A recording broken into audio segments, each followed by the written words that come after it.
बिबार दख'ना reels challenge बे रिल्स चेलेन्जआव नोंथांमोना मा खालामनांगोन आं मोजाङै एक्सप्लेन खालामनानै नोंथांमोनहा जिखुनु मेथाइआव जोंनि बिबार ब्रेन्डनिफ्राय दख'ना गाननानै मोसानांगोन बा एक्टिं खालामनांगोन फार्स्ट प्राइज खुलुमबाय नोंथांमोनखौ गासैखौबो आं चेनेलाव फिन बरायफिननाय थाबाय थ' लोगोफोर नोंथांमोना थाम्बनेल आरो भिडिअखौ एसेनानो हमनाखाबाय जानांगौ दायो नोंथांमोननि गेजेराव आब' फुजि बसुमतारिया मोनसे रिल्स चेलेन्ज लानानै फैदों बे रिल्स चेलेन्जआनो जाहैबाय बिबार दख'ना रिल्स चेलेन्ज जेराव नोंथांमोना बिबार ब्रेन्डनि दख'ना गाननानै रिल्स एबा जायखिजाया एक्टिं खालामनांगोन आरो दैथायहरनांगोन बेवहाय नोंथांमोना लोगोसे प्राइजबो मोननो हागोन सेथि प्राइज नैथि प्राइज आरो थामथि प्राइजबो दङ स' बेनि सोमोन्दै आब' फुजि बसुमतारिया मा बुंदों नोंथांमोना नैबे मोनसे भिडिअखौ नायनानै लाग्रोदो हेल' एभ्रिवान दिनै आं नोंथांमोननि गेजेराव मोनसे जोबोर इन्टारेस्टिं चेलेन्ज लानानै फैलायबाय चेलेन्जआनो जाहैबाय बिबार दख'ना रिल्स चेलेन्ज बे रिल्स चेलेन्जआव नोंथांमोना मा खालामनांगोन आं मोजाङै एक्सप्लेन खालामनानै नैबे फैगौ 7 डेजआव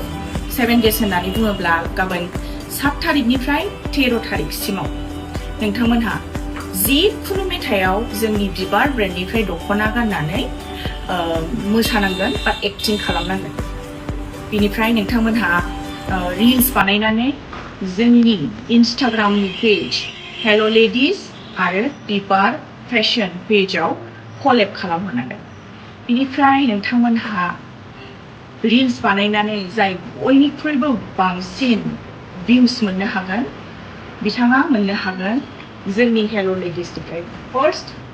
प्राइज गिफ्ट हेम्पारखौ बिनिफ्राय सेकेन्ड हाइएस्ट भिउसआ मोननो हागोन सेकेन्ड प्राइजनि एवार्ड बिनिफ्राय थार्ड हाइएस्ट भिउस जाय खामायो बिथाङा मोननो हागोन जोंनि हेल' लेडिसनिफ्राय थार्ड प्राइजनि एवार्डखौ बेयो जाहैबाय जोंनि नैबे सेकेन्ड एनिभार्सारिनि स्पेशल रिल्स चेलेन्ज जोंनि हेल' लेडिसनिफ्राय नोंथांमोनहा बे इन्टारेस्टिं चेलेन्जखौ एक्सेप्ट खालामबानो जाबाय आंबो नोंथांमोननि रिल्सखौ नायनो जोबोर एक्साइटेड बयखौबो नुगोन होननानै आसा खालामो